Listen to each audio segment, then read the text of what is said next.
महत्वपूर्ण गारंटी जो मुझे इन 7 गारंटी में लगती है, क्योंकि मैं उदयपुर में पला बड़ा, घर की आर्थिक स्थिति तो बहुत अच्छी नहीं थी, लेकिन अंग्रेजी मीडियम स्कूल में डालने का एक निर्णय मेरे माता पिता ने लिया। तीनों भाई पेट काट कर हम तीनों को उन्होंने अंग्रेजी माध्यम स्कूल में पढ़ा,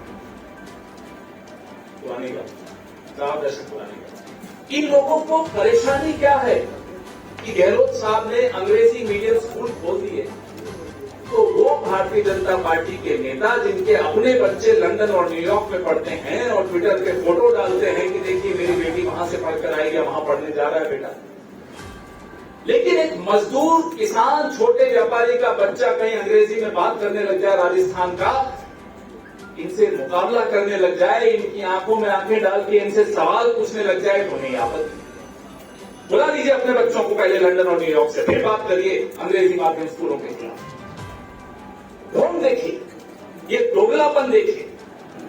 मेरे बच्चे तो पढ़ेंगे लंदन में, लेकिन मेरे घर में जो काम करता है उसका बच्चा मजाल है कि किसी अंग्रेजी मीडियम स्कूल में जाए। ये क्रांति जो गहलोत साहब लाए, जो कांग्रेस की सरकार यहां लाई राजस्थान में, मुझे लगता है वो क्रांति सब गारंटियों से ऊपर है। पूरा देश बात कर रहा है। 98 लाख परिवार अपने बच्चों को जिन अंग्रेजी स्कूल मीडियम स्कूल में भेजने लगे, सोचिए कि सामाजिक दृष्टि से एक नया बैलेंस बन रहा है। जो निशक्त माने जाते हैं उनको शक्ति दी जाती है, उनकी अगली पीढ़ी को शक्ति दी जाती है। जब अगली पीढ़ी तक को शक्ति देने की बात हो जाए, ऐसी सरकार को फिर से आना होगा। तवे पे जब रोटी होती है, जल्दी पलट दो तो वो कच्ची रहती है। अभी रोटी पलटने का समय नहीं है, अभी रोटी को और पकना है।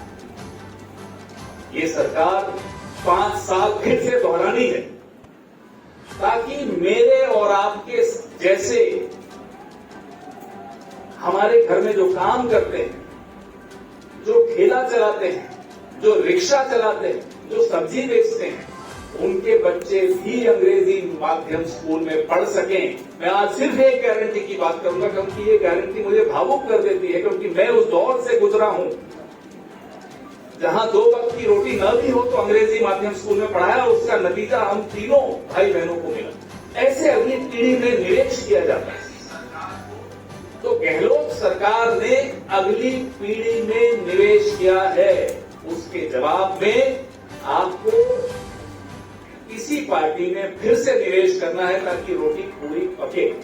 और वो लोग जिनको आपत्ति है अंग्रेजी माध्यम स्कूलों से, वो खुलकर सामने आए, बताएं क्या आपत्ति। बाहर जाकर पूछिए किसी भी दुकान वाले से, किसी भी रेहड़ी वाले से, किसी से पूछिए कि उसके मन में एक मुराद है कि उसका बच्चा अंग्रेजी या उसकी बेटी अंग्रेजी बोल सके, डटकर नए समाज में मुकाबला कर सके। इसमें भी इनको आपत्ति क्या चाहते हैं कि जो कमजोर है वो कमजोर रहे। और ऐसा नहीं है कि अंग्रेजी पढ़ाएंगे तो राजस्थानी नहीं पढ़ाएंगे या हिंदी नहीं पढ़ाएंगे, तीनों भाषाएं पढ़ेंगे और मजबूत बनेगी और सशक्त बनेगी। तो ये सबसे महत्वपूर्ण गारंटी मेरी नजरों में, जो समाज में एक जिसको साइलेंट रेवोल्यूशन कहते हैं, चुपचाप से एक क्रांति आ गई, ये वो गारंटी। बाहर के नारे अब थोड़े कम हो गए क्योंकि कैमरा सारे अंदर आ गए। इसलिए हम बार बार आपसे आकर गारंटियों की बात करते हैं, इसलिए हम इनका असली चेहरा आपके सामने लाकर एक्सपोज करते हैं कि ये जो ये बोल रहे हैं अंग्रेजी माध्यम स्कूलों के खिलाफ, ये दरअसल राजस्थान की अगली पीढ़ी के खिलाफ। अपने बच्चों को कहीं भेज देंगे पढ़ने,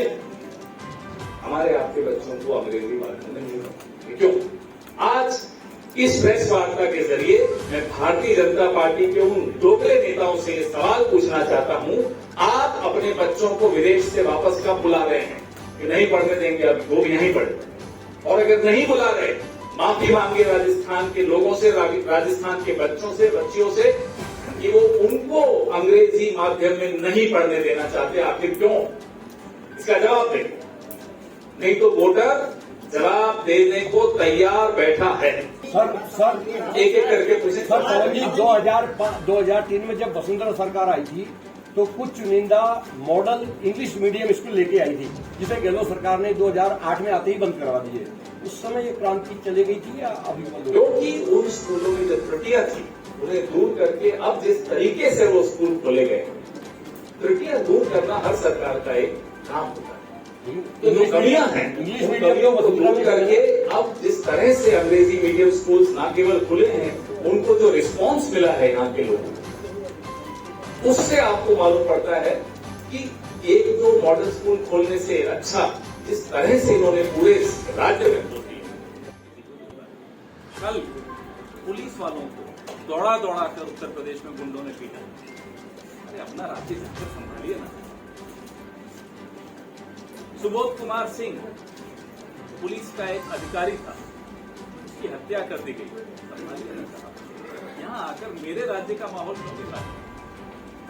अपना राज्य संभलता नहीं है, चले आए यहां माहौल बिगाड़। राजस्थान की जनता जवाब दे। आग लगाई गई है, भ्रष्टाचार की फाइलें हैं, उन्हें जलाने की। जब आईटी के कमरे में आग लगी थी, उसमें कौन सा भ्रष्टाचार का फाइलें हैं? रिकॉर्ड गुजरात और उत्तर प्रदेश में हर बार चुनाव से पहले ऐसे ऐसे फाइलों में आग लगती है जहां मालूम है कि कुछ हुआ, लेकिन अब तो ऐसी बेशर्मी का आलम है कि सीएजी की रिपोर्ट्स आती हैं तो रिपोर्ट लिखने वाले पे कार्रवाई हो जाती है। ये लोग भ्रष्टाचार की बात कर रहे हैं, बताइए पवन जी, जिस तरीके से पिछली बार बताइए लोकपाल का नाम क्या है? किसी को नहीं मालूम। कौन है लोकपाल इस देश में? नहीं मालूम।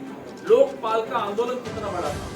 आज मुझे अभी गूगल किए बगैर मुझे नहीं मालूम पड़ेगा लोकपाल कौन है। अतुल जी तो बड़े ज्ञानी हैं, आईएएस वाईएएस कर चुके हैं। पूछिए इनसे लोकपाल कौन है, पूछिए स्वर्णिम भाई से लोकपाल कौन है। मैं आपसे पूछता हूँ, चलाया एक सेकंड। लोकपाल का जब नाम नहीं मालूम जिस देश में, और लोकपाल के आंदोलन पे सवार होकर सरकारें बनाते हैं, वो भ्रष्टाचार की बात करते हैं। मोदी जी से पूछते हैं कि लोकपाल आपने बनाया ना, कहाँ है वो लोकपाल? उस पर कितने केस आपने उसको दिए हैं? लोकपाल तो केंद्र सरकार ने बनाया ना। मैं लोकायुक्त की बात नहीं कर रहा हूँ, मैं एक सेकंड लोकपाल की बात कर रहा हूँ, सीएजी की बात कर रहा हूँ। कहाँ है सीएजी? क्या होता है सीएजी रिपोर्ट्स का? 55 आई थी 2015 में, 2021 तक आते आते 14 रह गई। सीएजी रिपोर्ट्स नहीं आती अब इस देश में, आती है तो उनकी ट्रांसफर कर दी जाती है जो रिपोर्ट लिखते हैं ऑडिटर्स। सर, ऐसे कौन से खास मुद्दे हैं जिसमें इस बार कांग्रेस प्रदेश की जनता से वोट की अपील करेगी? जो काम किया दिल से, इसलिए कांग्रेस फिर से एक नारे में सब कुछ आ जाता है। उसमें हमारी सारी गारंटीज आ जाती है, उसमें हमारी तमाम योजनाएं आ जाती हैं।